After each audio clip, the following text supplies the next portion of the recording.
وجيء يومئذ بجهنم يومئذ يتذكر الإنسان وأنى له الذكرى يومئذ بجهنم وجيء يومئذ بجهنم আয়াতের ব্যাখ্যায় মুফাসসিরিন ইকরাম লেখেন জাহান্নামের কানেকশন যখন সাগর মহাসাগরগুলোর সাথে করে দেওয়া হবে, সাগরগুলো শুকিয়ে যাবে, কানেকশন লেগে থাকবে, এক পর্যায়ে সাগর মহাসাগরগুলো জাহান্নামের অংশে পরিণত হয়ে যাবে। আল্লাহু আকবার।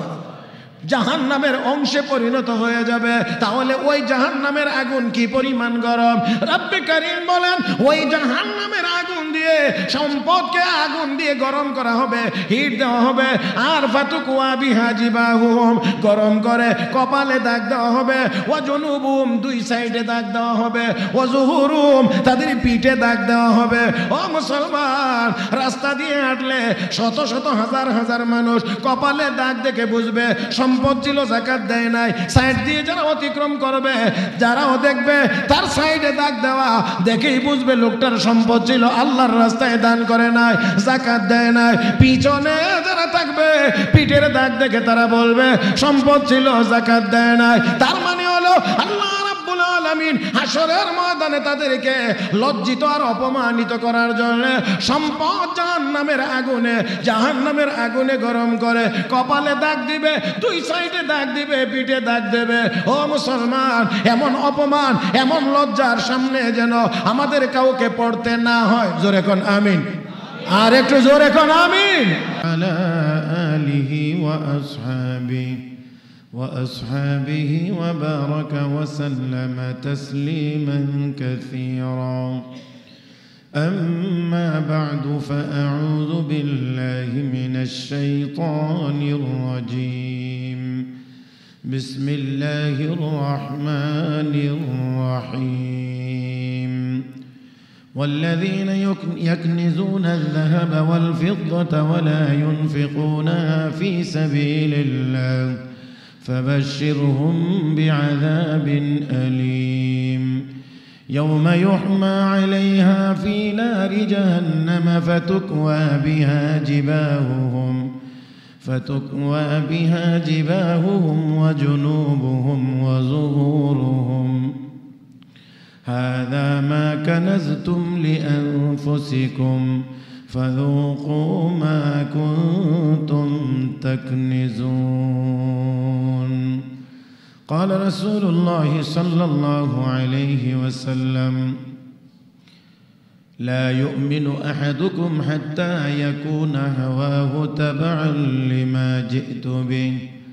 وقال رسول الله صلى الله عليه وسلم لا يزال قدم ابن آدم يوم القيامة حتى يسأل عن خمس: عن عمره فيما أفناه، وعن شبابه فيما أبلاه، وعن ماله من أين اكتسبه وفيما أنفقه، وعن علمه ماذا عمل فيما علم.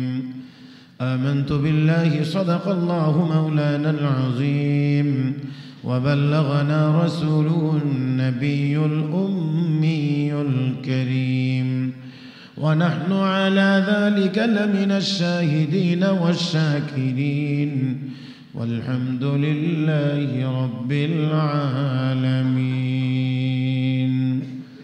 اللهم صل على محمد وعلى آل محمد كما صليت. অত্যন্ত দয়া করে মায়া করে পবিত্র জুমার দিনে মসজিদে আসার বসার তৌফিক দান করেছেন।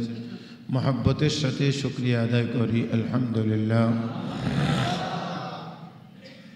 আল্লাহ রাব্বুল আলামিন আমাকে আপনাকে এই দুনিয়াতে প্রেরণ করেছেন।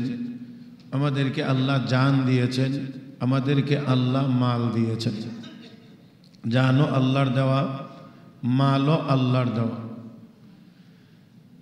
কিন্তু আল্লাহর দেওয়া এই জান, আল্লাহর দেওয়া এই মাল আবার আল্লাহ রাব্বুল আলামিন বান্দার কাছ থেকে কিনে নেন। আল্লাহ বলেন দিলাম আমি, জানও দিলাম আমি, মালও দিলাম আমি, সেইগুলো আবার আমি আল্লাহ তোমার কাছ থেকে কিনে নেব, বিনিময়ে কে দেব? এই জান আর মালের বিনিময়ে আমি তোমাদেরকে কে দেব? রব্বে কারীম বলেন বিআন্না লাহুমুল জান্নাহ, আমি আল্লাহ তোমার জান আর মালের বিনিময়ে জান্নাত দান করব। রব্বে কারীম বলেন ইন্নাল্লাহা আশতারা মিনাল মুমিনিনা আনফুসাহুম ওয়া আমওয়ালাহুম বিআন্না লাহুমুল জান্নাহ, মুমিনের জান এবং মাল আল্লাহ জান্নাতের বিনিময়ে কিনে নেন। অথচ এই জান আল্লাহ দিয়েছেন, এই মালও আল্লাহ দিয়েছেন।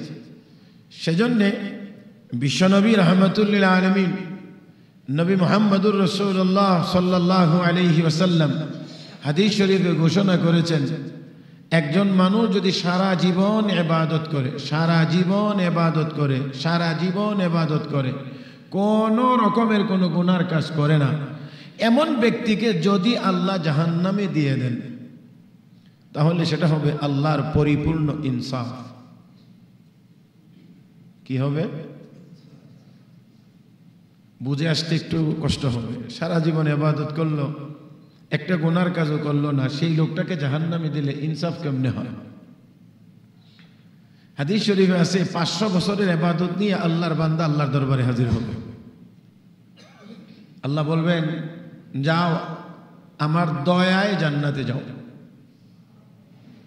তখন ওই বান্দা বলবে আল্লাহ 500 বছর ইবাদত করলাম, দিনের বেলা নামাজ পড়লাম, রোজা রাখলাম, রাতের বেলা নামাজ পড়লাম, কোনো গুনার কাজ করলাম না, এই 500 বছরের ইবাদত থাকতে আমি তোমার দয়ায় কেন জান্নাতে যাব? আমার ইবাদত যাবে কোথায়? আল্লাহ রাব্বুল আলামিন তখন ফেরেশতা একজনকে দিয়ে এই লোকটাকে একটু ঘোরানোর জন্য পাঠাইবে, একটু পিকনিক হবে। তবে এটা কোনো ভালো জায়গাতে হবে না, জাহান্নামের আশেপাশে দিয়ে হবে, খুব বেশি নিকট দিয়েও না, কারণ জাহান্নামের তাপ, হিট, গরম বহু দূর থেকেই পাওয়া যাবে। সামান্য একটু রৌদ্র বেশি হয়ে গেলেই আমাদের অবস্থা অনেক জটিল হয়ে যায়, আর রোজাদারের জন্য তো আরেকটু বেশি জটিল হয়। আর জাহান্নামের আগুনের তাপ নারুল্লাহিল মুকাদা আল্লাতী তাত্তালিউ আলাল আফইদা, আল্লাহ রাব্বুল আলামিন বলেন জাহান্নামের আগুনের তাপ চামড়ার উপরে লাগবে যেমন, কলিজার ভিতরে লাগবে তেমন, মানে বাহিরে ভিতরে সমানভাবে অনুভব করবে। পানির পিপাসা লাগবে, বাড়তে থাকবে, যন্ত্রণা বাড়তে থাকবে, এক পর্যায়ে চিৎকার শুরু করবে আর বলবে পানি পানি পানি, কিন্তু পানি নেই। অনেক দূর থেকে একটা আওয়াজ আসবে, এখানে পানির অনেক মূল্য, দিতে পারলে আমি 1 গ্লাস পানি দিতে পারি। কত মূল্য দিতে হবে? 500 বছরের ইবাদত দিতে হবে। ঠিক আছে, ওই মুহূর্তে অবস্থা জটিল, 500 বছরের ইবাদত দিয়েই 1 গ্লাস পানি পান করবে, আর তখন ফেরেশতা ঘুরাইয়া আল্লাহর দরবারে হাজির করবে। আল্লাহ সব দেখেন, সব জানেন, তারপরেও জিজ্ঞেস করবেন কি হয়েছে ফেরেশতা? তখন বলবে আল্লাহ 500 বছরের ইবাদত দিয়ে 1 গ্লাস পানি পান করেছে। তখন আল্লাহ বলবেন বান্দা 500 বছরের ইবাদত দিয়ে তো মাত্র 1 গ্লাস পানি পান করলাম, তো এখন তো আর কিছুই নাই, সব শেষ, যা ছিল তোমার পুঁজি 500 বছরের ইবাদত, মাত্র 1 গ্লাস পানি পান করতে 500 বছরের ইবাদত লাগছে। তো দুনিয়ার জীবনে এই 500 বছর হায়াত অতিক্রম করতে কত হাজার গ্লাস পানি ব্যবহার করেছিলাম। বাংলাদেশের মানুষ 500 বছর, 100 বছর, 1 বছর তাও না, 1 গ্লাস পানির পরিবর্তে যদি আমার আল্লাহ বলেন একটা করে নেকি দেওয়া লাগবে, তাও মনে হয় আমাদের অনেকের পক্ষে জান্নাতে যাওয়া কঠিন হবে।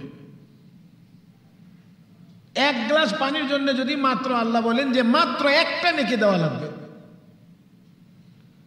কারণ এক ওযু করতে গেলে কি পরিমাণ পানি যায়। একটু যারা ট্যাপ সাইডে ওযু করি তারা একটু, আমি মনে হয় আগে একদিন বলছিলাম যে একটু পরীক্ষা করে দেখি। আর অনেকে তো মাশাআল্লাহ ট্যাপের যতটুকু টেট আছে, পেস আছে, সবটা ছাড়ার পরেও চেষ্টা করে আরো নিকট দূর ছাড়া যায়, মানে পানি আরো বেশি করে পড়তো। তো দেখা যায় ব্যবহার হয় যতটুকু, আমার মনে হয় অপচয় হয় তার চেয়ে কয়েক গুণ বেশি। একবার ওযু করতে গিয়ে প্রায় আধা বালতির মতো পানি চলে যায় যদি খেয়াল করেন।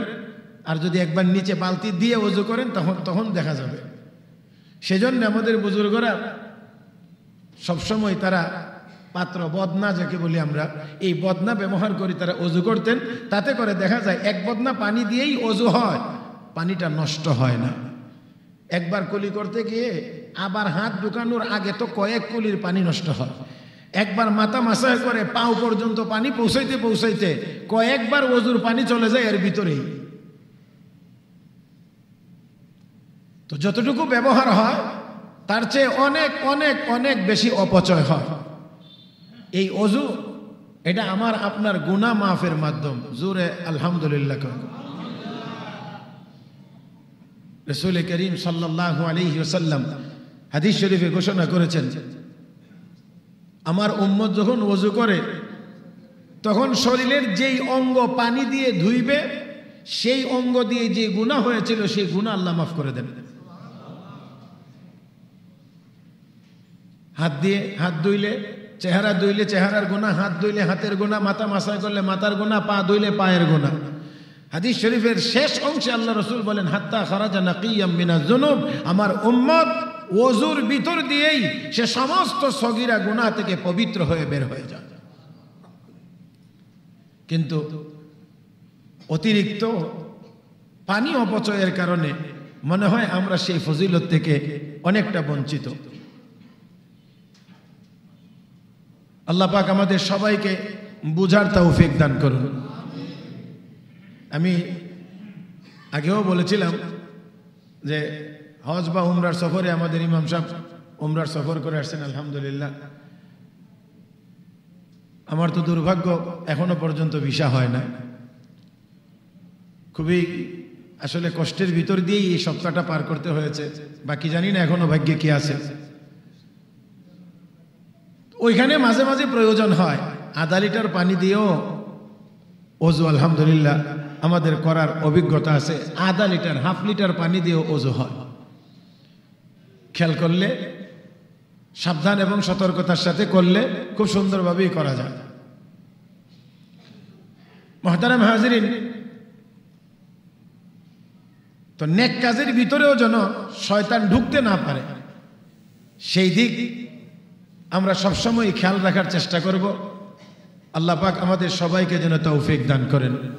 বলছিলাম ওযু হলো গুনাহ মাফের মাধ্যম।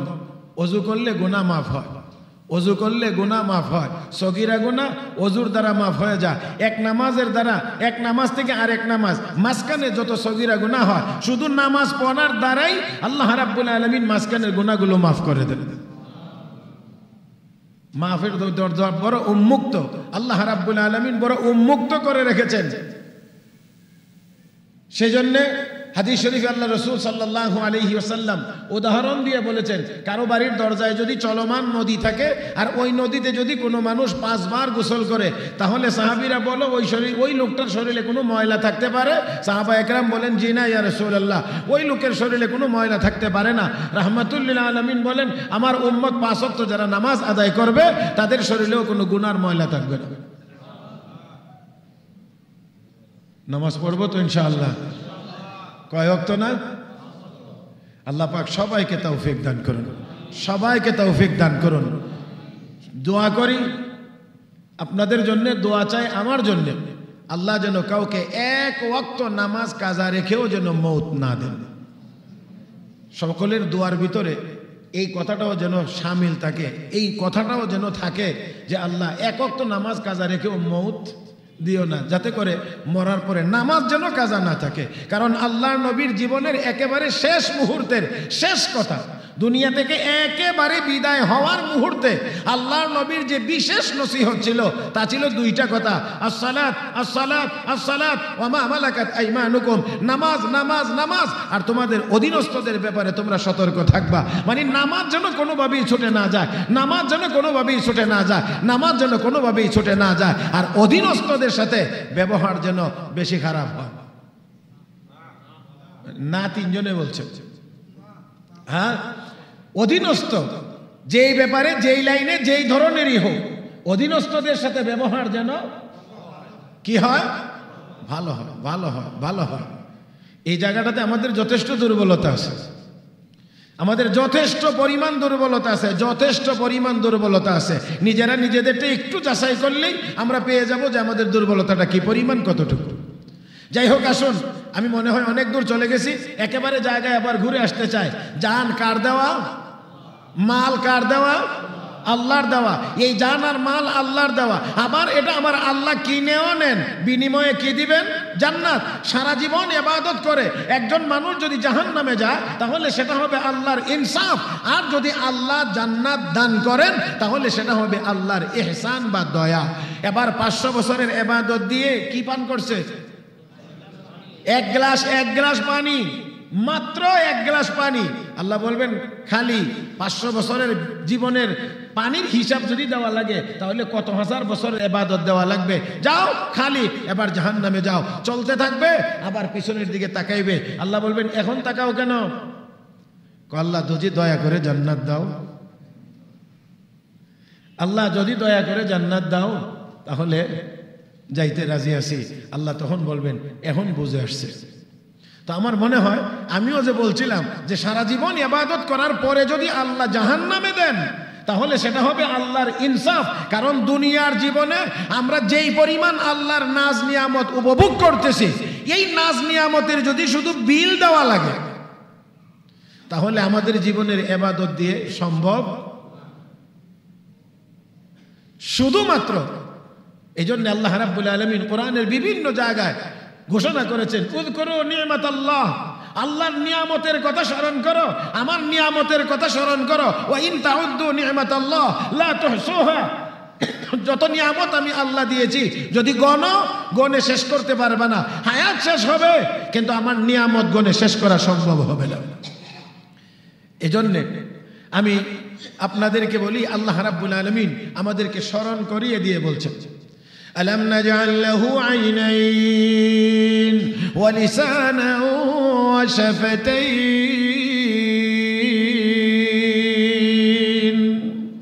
আল্লাহ রাব্বুল আলামিন বলেন, বান্দা চোখ দুইটা দেই নাই, ঠোঁট দুইটা দেই নাই, জিহ্বা কি আমি আল্লাহ একটা দেই নাই? আমার আপনার মুখের ভিতরে জিহ্বা কয়টা? একটা। এজন্য আল্লাহ এক বছর বলছেন ওয়ালিসানান, একটা জিহ্বা, একটা জবানকে আমি আল্লাহ দেই নাই। এবার একটু হিসাব করে দেখেন তো ইফতারির মধ্যে কত আইটেম খান। ইফতারির আইটেমটা, ইফতারি করতে বসলে কত আইটেম দিয়ে ইফতার করে? নিশ্চয়ই অনেক, একাধিক, দুইটা, চারটা, পাঁচটা, আরো যদি কোনো বড় অনুষ্ঠান হয় তাহলে আরো বেশি। প্রত্যেকটা বস্তুর স্বাদ আলাদা আলাদা।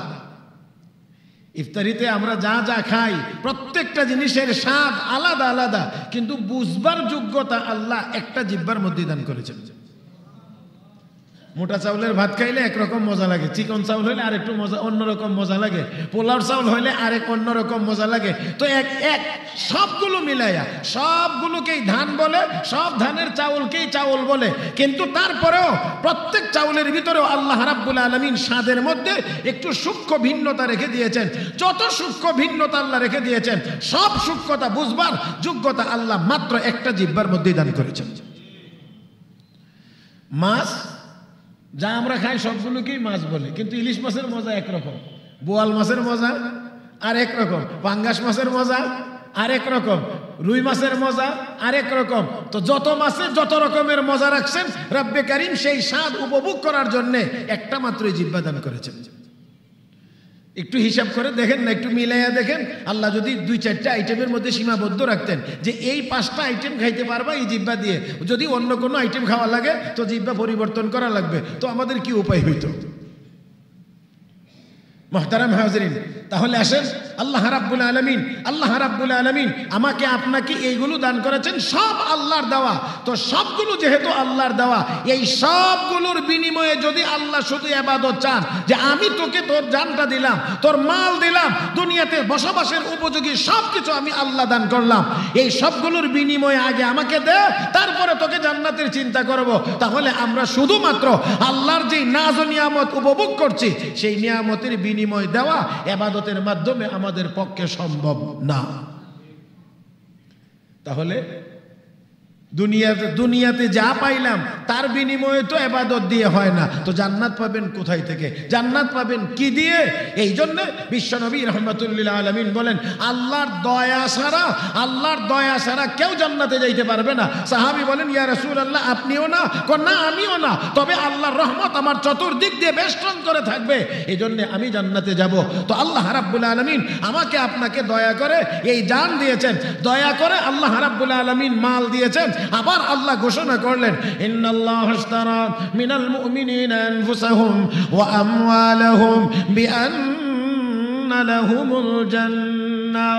আরে বান্দা, ও বান্দি, জান দিলাম, মাল দিলাম, আমি আল্লাহ দিয়ে আবার আমি তোমার কাছ থেকে কিনে নিলাম, বিনিময়ে আমি আল্লাহ তোমাকে জান্নাত দান করব। তাহলে বোঝা গেল আল্লাহ আমাদেরকে জান্নাত দিবেন, আমরা আল্লাহকে জান আর মাল দেব। তাহলে আমার জান আর আমার মাল আল্লাহ রাব্বুল আলামিনের কাছে বিক্রি করা। আল্লাহ, বুঝাইতে পারছি না এতক্ষণের কথা? জান্নাত আল্লাহ দিবেন আর আমার আপনার জান আর মাল আল্লাহ কিনে নিবেন, বিনিময়ে জান্নাত দিবেন। তাহলে আমার আপনার জান আর মাল কার কাছে বিক্রি করা? আল্লাহর কাছে। এবার আসেন একটা মাসআলার দিকে আমরা তাকাই। বিক্রি করা মাল, যেই মাল এখনো আমার কাছে আপনার কাছেই আছে কিন্তু বিক্রি হয়ে গেছে, এই মালের ব্যবহারের অনুমতি নেই। এই মাল ব্যবহার করার অনুমতি নাই। হ্যাঁ, অনুমতি যদি মালিক দেয় যে হ্যাঁ, যদিও আমি এটা কিনছি এখনো আপনার কাছে আছে, আপনি এই কাজে ব্যবহার করতে পারবেন, তাহলে যতটুকুতে ব্যবহারের অনুমতি দিবে ততটুকু জায়গাতে ব্যবহার করা যাবে। এবার এক কথাই যদি বলি, তাহলে আমার আপনার জান আর মাল আল্লাহ রাব্বুল আলামিনের হুকুমের বাহিরে, নবীর তরিকার বাহিরে কোথাও ব্যবহার করা যাবে না। কারণ জান আর মাল এটা বিক্রি করা, এই জন্যে আল্লাহর অনুমতির বাহিরে এই দেহ ব্যবহার করা যাবে না, মালও ব্যবহার করা যাবে না। ও মুসলমান, কিন্তু খেয়াল করে দেখেন, আল্লাহর দেওয়া এই জান, আল্লাহর দেওয়া এই মাল আবার আল্লাহর কাছে বিক্রি করে দেওয়ার পরে আমরা এই দেহ দিয়ে, এই মাল দিয়ে কেমন করে গুনার কাজ করতে পারি? রব্বে কারীম বলেন, কাইফা তাকফুরুনা বিল্লাহ। হে বান্দা, নাফরমানি কেমনে করিস? কোন আকলে, কোন যুক্তিতে তুই নাফরমানি করিস? বান্দা, তুই তো ছিলে না, আমি আল্লাহ তোরে বানাইলাম। আবার এই দেহ আর এই মাল আমি আমার জান্নাতের বিনিময়ে তোর কাছ থেকে খরিদ করে নিলাম। মুহতারাম হাজরিন, এখানে আমি আপনাদেরকে এতক্ষণের কথা যেই জিনিসটা বোঝানোর চেষ্টা করতে চাইছি সেটা হলো এই, আসলে আমার আপনার কাছ থেকে আল্লাহর নেওয়ার মতো কিছুই নাই। আমার আপনার কাছ থেকে আল্লাহর নেওয়ার মতো কিছুই নাই। আমি কে দেব বলেন? আমরা কি দেব? আমরাই তো আমাদের না, তাহলে আমরা আবার আল্লাহকে কে দেব? আর আল্লাহ আমাদের কোনো কিছুর মুখাপেক্ষীও না। আসলে আল্লাহ শুধুমাত্র আমাদেরকে দিতে চান, আরো দিতে চান। দুনিয়াতে তো দিতেই আছেন। দেওয়ার পরিমাণ, আল্লাহর দেওয়ার পরিমাণ কমে না, দিন দিন। পৃথিবীর মানুষের জন্য আমার আল্লাহর দেওয়ার পরিমাণ কমে না বাড়ে? ফসল আগে যা হইতো এখন তার চেয়ে বেশি হয়, পরিমাণে অনেক বেশি হয়। মুহতারাম হাজরিন, তো আল্লাহর দেওয়ার পরিমাণ কমে না, আরো আল্লাহ বেশি দিতে চান। এই জন্য কো বান্দা, আমি যে তোরে দিছি এখান থেকেই ঘুরাইয়া একটু আমারে দে, তাহলে আমি আরো বড় করে তোকে দান করব। বড় করে কি দান করব? একটা হাদিসের কথাটা সবাই আমরা জানি, একেবারেই ছোট কাল থেকে শুনে আসছি, অন্তত সর্বনিম্ন একজন মানুষকে আল্লাহ এই পৃথিবীর 10টার সমান একটা জান্নাত দান করবেন। তাহলে আল্লাহ নিতে চান না দিতে চান? হ্যাঁ, আল্লাহ রাব্বুল আলামিন শুধু দিতে চান। আর রমজানের রোজা আল্লাহ রাব্বুল আলামিন ফরজ করেছেন। আল্লাহ কয়, তুই একটু সময় না খাইয়া থাকবে, আমি তোকে তাকওয়ার দৌলত দান করব। তাহলে আমরা একটু সামান্য সময়, শুধু সামান্য একটু সময় না খেয়ে থাকবো। আল্লাহ রাব্বুল আলামিন বলেন, বান্দা আমি তোকে তাকওয়ার দৌলত দান করব, আর তাকওয়ার দৌলত যদি তোর কাছে থাকে তাহলে তুই আমার নিকটবর্তী হয়ে যাবে, আমার ওলি হয়ে যাবে, আমার বন্ধু হয়ে যাবে। আর আমার বন্ধু যদি হতে পারিস তাহলে আমি আল্লাহ ঘোষণা দিলাম, দুনিয়াতেও তোর ভয় নাই, আখিরাতেও কোনো চিন্তা নেই। তারপরে যদি আমরা দেখি মেডিকেল সায়েন্সের আলোকে, তাহলে রোজার দ্বারা মানুষ অসুস্থ হয় না সুস্থ হয়? না, এটা তো সবাই মনে হয় বলতে একটু দ্বিধা আছে এখনো, না? হ্যাঁ, রমজান মাসে ঔষধ বেশি লাগে না কম লাগে? কম। মাশাআল্লাহ, তাহলে বোঝা গেল রোজা আমাদের জন্য অমঙ্গল না মঙ্গল, খারাপ না ভালো? হ্যাঁ, মোটামুটি রমজান মাসে শরীরটা স্বাস্থ্য মানে একটু মোটা সোটা যারা একটু কমে নাকি, হ্যাঁ একটু কমে।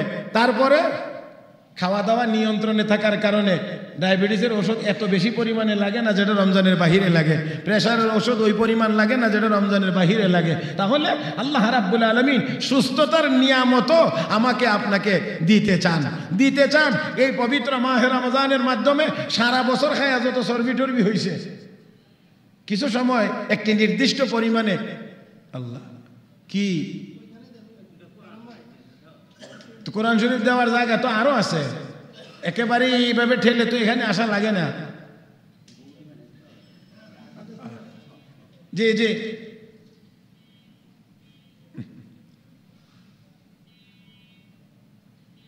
কাজ তো ভালো কিন্তু পদ্ধতি ভালো না আর কি, কথা বুঝেন নাই? জি জি,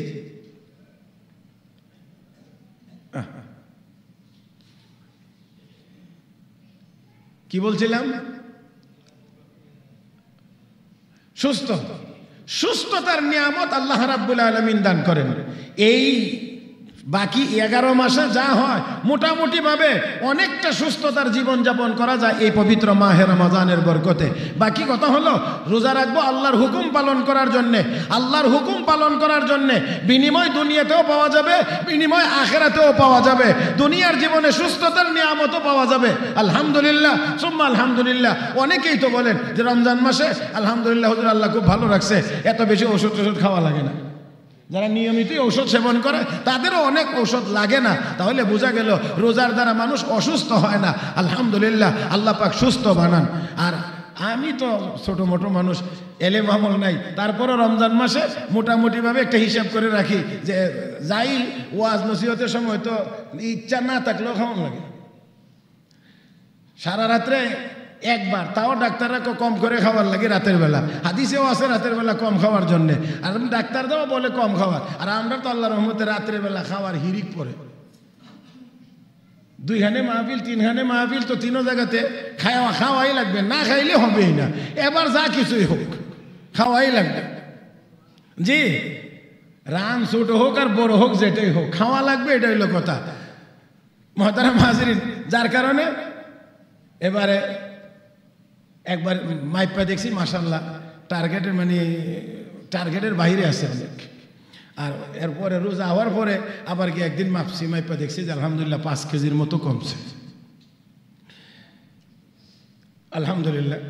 তো দেখা যায় যে অন্য সময় খাওয়ার তুলনায় এখন না খাওয়ার সময়টা বেশি ভালো, খুব আরামে যায় এখনের সময়। তো যাই হোক আলহামদুলিল্লাহ। তো বলছিলাম আল্লাহ রাব্বুল আলামিন আমাকে আপনাকে যেই হুকুম হাকামগুলো দিয়েছেন, যত বিধানাবলী দিয়েছেন, সবগুলো আমাদের দুনিয়ার জন্যও মঙ্গল, আখিরাতের জন্য তো অবশ্যই মঙ্গল।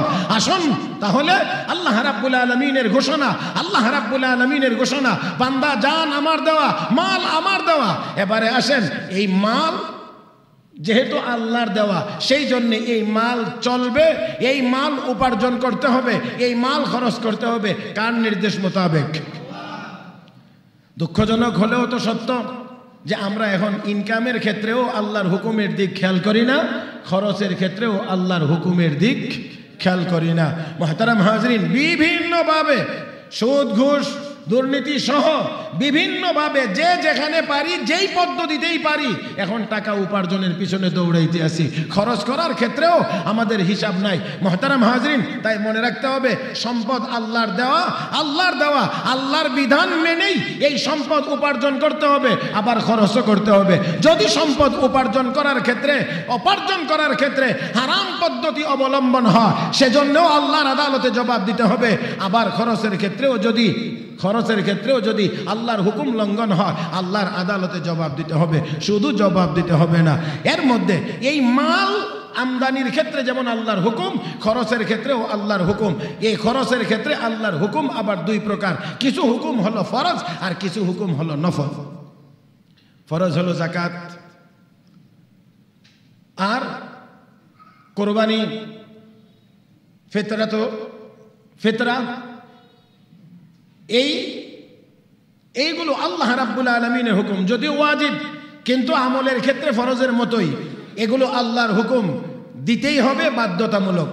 এখানে একটা কথা শুধুমাত্র আপনাদেরকে স্মরণ করাইতে চাই, সেই কথাটা হলো এই, যাকাত যার উপরে ফরজ।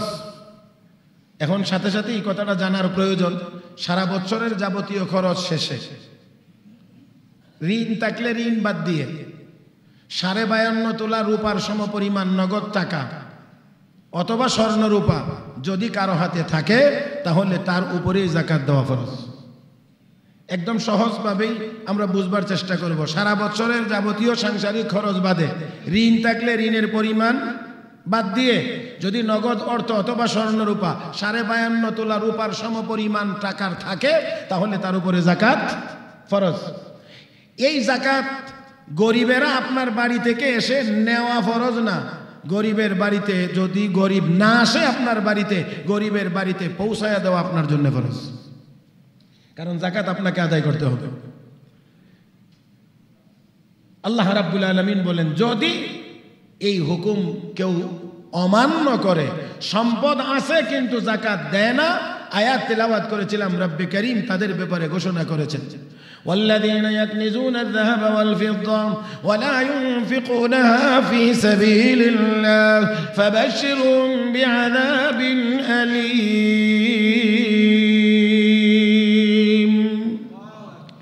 আল্লাহ রাব্বুল আলামিন বলেন, যারা সম্পদ জমায় অথচ যাকাত দেয় না, আল্লাহর রাস্তায় দান খয়রাত করে না, রব্বে করিম বলেন, والذين يكنزون الذهب والفضة ولا ينفقونها في سبيل الله, আল্লাহর রাস্তায় খরচ করে না, فبشرهم بعذاب أليم। আল্লাহ রাব্বুল আলামিন বলেন, হাবিব তাদেরকে যন্ত্রণাদায়ক শাস্তির সুসংবাদ দেন। আওয়াজ করে বলেন, শাস্তির কি কোনো সুসংবাদ হয়? হ্যাঁ, আল্লাহ দি বলেন শাস্তির সুসংবাদ, ফাবাশশিরহুম বিআযাবিন আলীম, যন্ত্রণাদায়ক শাস্তির সুসংবাদ দেন। এই সুসংবাদ এটা আসলে ঠাট্টা করে বলা হয়েছে, মানে এখানে সুসংবাদ না, এটা আসলে দুঃসংবাদ। ছাত্র জীবনে কোনো কারণে যদি কোনোদিন মাদ্রাসায় অনুপস্থিত থাকছি, পরের দিন মাদ্রাসায় গেলে হুজুরে দেখেই কিন্তু হুজুর আইছে, বুঝেন নাই, আমরা ছাত্র ছোট, কিন্তু হুজুরে দেখে বলতেন হুজুর আসছে, তার মানিটা কি? এটা একটু ভিন্ন আঙ্গিকে বলা। আসলে এটা আমি হুজুর আসছেন এটা বলা আমাকে সম্মান করা না। এখানে গতকালকে যে আসেন নাই, এই জন্য একটু রেডি হয়ে আসেন। মুহতারাম হাজরিন, জি, আগে আমাদের এই ভয় করা লাগতো, যদি একদিন অনুপস্থিত থাকলে পরের দিন না জানি কি ভিড়া দে, কি মার দে, এই জন্য চিন্তা করা লাগতো, ভয় ভিতরে কাজ করতো। আর এখন তো যদি উস্তাদে সামান্য একটু শাসন করে, তাহলে ছেলের গার্জিয়ান গিয়ে কয়, আপনি আমার ছেলেকে মারলেন কেন? সামান্য। কারণ মাদ্রাসা তো এখনো আমাদের আছে, মাঝে মাঝে শিক্ষক তো ছাত্রকে আসলে মারবার জন্য না, হয়তো দুষ্টামি করছে, শাসন করতে গিয়ে সামান্য একটু ব্যতিক্রম হয়ে গেছে, সামান্য।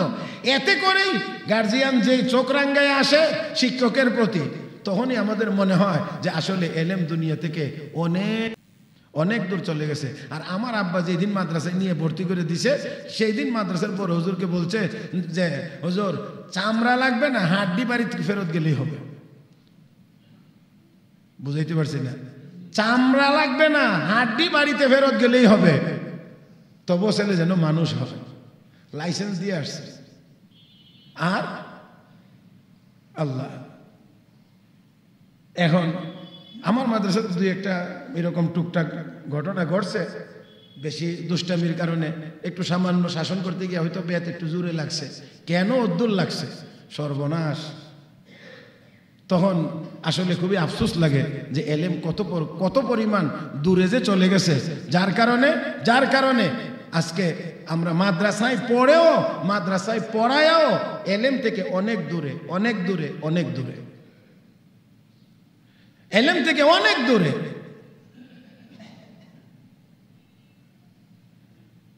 আল্লাহ পাক আমাদের সবাইকে বুঝার এবং ছেলে মেয়েদেরকে শাসন করার এই তৌফিক, এই যোগ্যতা যেন আল্লাহ আমাদেরকে দান করেন। রাসূল হাদিস শরীফে বলছেন, লা তারফা আসাকা আদাবান, আদবের লাঠি তাদের মাথার উপর থেকে সরায়ও না। রাসূল আসা শব্দ ব্যবহার করছেন, আসা, সন্তানের উপর থেকে শাসনের লাঠি সরায়া নিও না। যার কারণে ওই শাসনের লাঠি আমরা সরায়া নেওয়ার কারণে শিক্ষিত হওয়ার পরেও বড় বেয়াদব হয়। কেমনে হয়, কোথায় হয়, কদ্দূর হয়, এটা আমার দেখাইতে হবে না, চোখ কান খোলা থাকলে আপনাদের চোখেই ধরা পড়ার কথা। যেই শিক্ষকের কাছে লেখাপড়া করে সেই শিক্ষকের কলার ধরে। এটা কেমন করে হয়? মুহতারাম হাজরিন, শুধু এই আদবের অভাব থাকার কারণে অবাক লাগে। যাই হোক, আসুন আমরা আমাদের সন্তানদেরকে একটু শাসন করি। শাসন না করার কারণে আজ বিপদগামী অনেকেই, আর এই যন্ত্রণা অনেকেই ভোগ করতেছেন। কারোটা জানা আছে, কারোটা জানা নাই, কারোটা জানা নাই। কেউ কাঁদেন সকলের সামনে, কেউ কাঁদেন নীরবে। এরকম বহু মানুষ আছেন নীরবে কান্নার ভিতর দিয়ে দিন যাইতে আছে, কিন্তু কিছুই করার নাই, আর এখন কিছু বলারও নেই। আল্লাহ রাব্বুল আলামিন বলেন, সম্পদের যাকাত যদি দেয় না তাহলে আল্লাহ বলেন, ফাবাশশিরহুম বিআযাবিন আলীম, হাবিব আপনি তাদেরকে যন্ত্রণাদায়ক শাস্তির সুসংবাদ দেন। তার মানে শাস্তি তাদের জন্য অবধারিত। কি শাস্তি হবে? ইয়াওমা ইউহমা আলাইহা ফি নারি জাহান্নাম ফাতুকওয়া বিহা জিবাহুম ওয়া জুনুবুহুম ওয়া যুহুরুহুম হাযা মা কানাজতুম লিআনফুসিকুম ফাযুকু মা কুনতুম তাকনিজুন।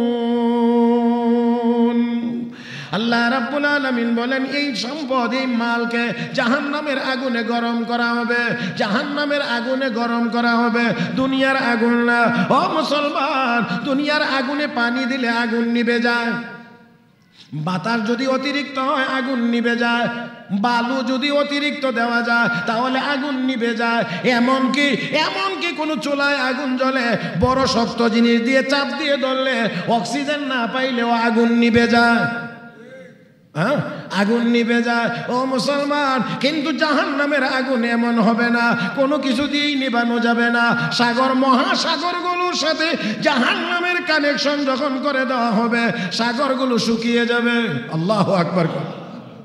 وجيء يومئذ بجهنم يومئذ يتذكر الإنسان وأنى له الذكرى يومئذ بجهنم وجيء يومئذ بجهنم আয়াতের ব্যাখ্যায় মুফাসসিরিন ইকরাম লেখেন, জাহান্নামের কানেকশন যখন সাগর মহাসাগরগুলোর সাথে করে দেওয়া হবে, সাগরগুলো শুকিয়ে যাবে, কানেকশন লেগে থাকবে, এক পর্যায়ে সাগর মহাসাগরগুলো জাহান্নামের অংশে পরিণত হয়ে যাবে। আল্লাহু আকবার। জাহান্নামের অংশে পরিণত হয়ে যাবে। তাহলে ওই জাহান্নামের আগুন কি পরিমাণ গরম! রব্বে কারীম বলেন, ওই জাহান্নামের আগুন দিয়ে, সম্পদকে আগুন দিয়ে গরম করা হবে, হিট দেওয়া হবে। আর ফাতুকওয়া বিহা জিবাহুম, গরম করে কপালে দাগ দেওয়া হবে, ওয়া জুনুবুহুম, দুই সাইডে দাগ দেওয়া হবে, ওয়া যুহুরুহুম, তাদের পিঠে দাগ দেওয়া হবে। ও মুসলমান, রাস্তা দিয়ে হাঁটলে শত শত হাজার হাজার মানুষ কপালে দাগ দেখে বুঝবে সম্পদ ছিল, যাকাত দেয় নাই। সাইড দিয়ে যারা অতিক্রম করবে, যারাও দেখবে তার সাইডে দাগ দেওয়া, দেখেই বুঝবে লোকটার সম্পদ ছিল, আল্লাহর রাস্তায় দান করে নাই, যাকাত দেয় নাই, পিছনে যারা থাকবে পিঠের দাগ দেখে তারা বলবে সম্পদ ছিল যাকাত দেয় নাই। তার মানে হলো আল্লাহ রাব্বুল আলামিন হাসরের ময়দানে তাদেরকে লজ্জিত আর অপমানিত করার জন্য সম্পদ জাহান্নামের আগুনে গরম করে কপালে দাগ দিবে, দুই সাইডে দাগ দিবে, পিঠে দাগ দেবে।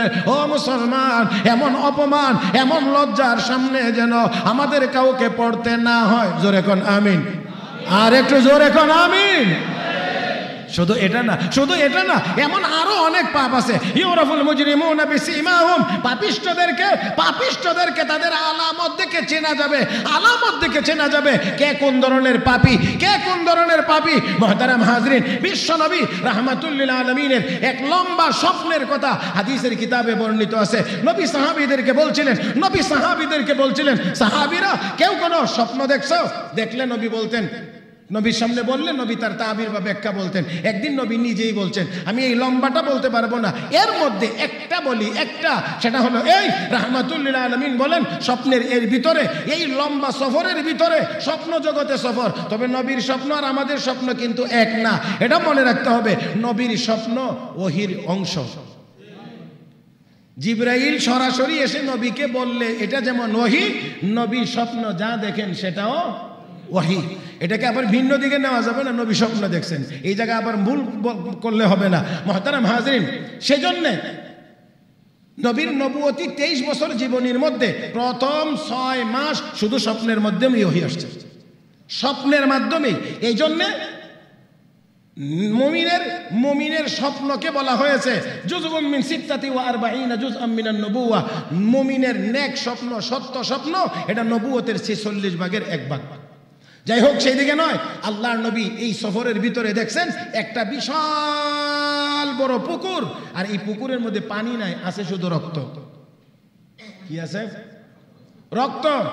আর এই রক্তের পুকুরে একটা লোক হাবুডুবু খাইতে আছে কিনারায়, মাঝখানে। সে কিনারায় সাঁতরায় আসতে চায়, কিন্তু কিনারা যখন আসে কাছাকাছি, তখনই এই কিনারায় একজন ব্যক্তি বিশাল বড় একটা পাথর নিয়ে দাঁড়িয়ে আছে। যখনই লোকটা সাঁতরায়া কিনারার কাছে আসে, তখনই ওই উপরের লোকটা তার মাথার মধ্যে এই পাথরটা নিক্ষেপ করে। এই পাথরের আঘাতে লোকটা আবার এই রক্তের পুকুরের মধ্যখানে চলে যায়। আবার চেষ্টা করে আসার, আবার মারে, তো এখানে চলে যায়। আল্লাহর নবী বলেন, সর্বশেষ আমি জিজ্ঞেস করেছি আমার সফর সঙ্গী যে 2 জন এই স্বপ্নের ভিতরে, এই 2 জনের একজন জিবরাইল আর একজন হলেন মিকাইল। জিজ্ঞেস করলাম এই রক্তের এই সমুদ্রে অথবা এই বড় পুকুরে বা দিঘিতে যেই লোকটা হাবুডুবু খাইতেছিল, এই লোকটাকে, তার আমলটা কি, তার কি অপরাধ, এই শাস্তি তার? ইয়া রাসূলুল্লাহ, এই লোকটা হলো আপনার উম্মতের মাননীয় সুদখোর। কে? হাসতে কোন দেখি, এটা মাননীয় বলছি আর কি আমি একটু। ওই যে আল্লাহ যেমন বলছেন ফাবাশিরহুম বিআযাবিন আলিম, যন্ত্রণাদায়ক শাস্তির সুসংবাদ, এই জন্য আমিও একটু সম্মান করে মাননীয় বলছি আর কি। এটা মাননীয় না, এটা আসলে ঘৃণিত। কিতাবে লিখে ক্ষেতের মধ্যে ফসলি জমিতে যদি ইঁদুরে ধরে, তাহলে ওই ইঁদুরের গর্তের ভিতরে এলাকার চিহ্নিত বড় বড় 10, 15, 20 জন সুদখোরের নাম কাগজে লিখে কাগজ পেঁচায় যদি ওই গর্তের ভিতরে ছেড়ে দেওয়া হয়, তাহলে এই গর্তের ভিতরে মিস্টার ইঁদুরও থাকে না। ইঁদুরেও কয় আমি মাননীয় সুদখোরের সাথে থাকি না।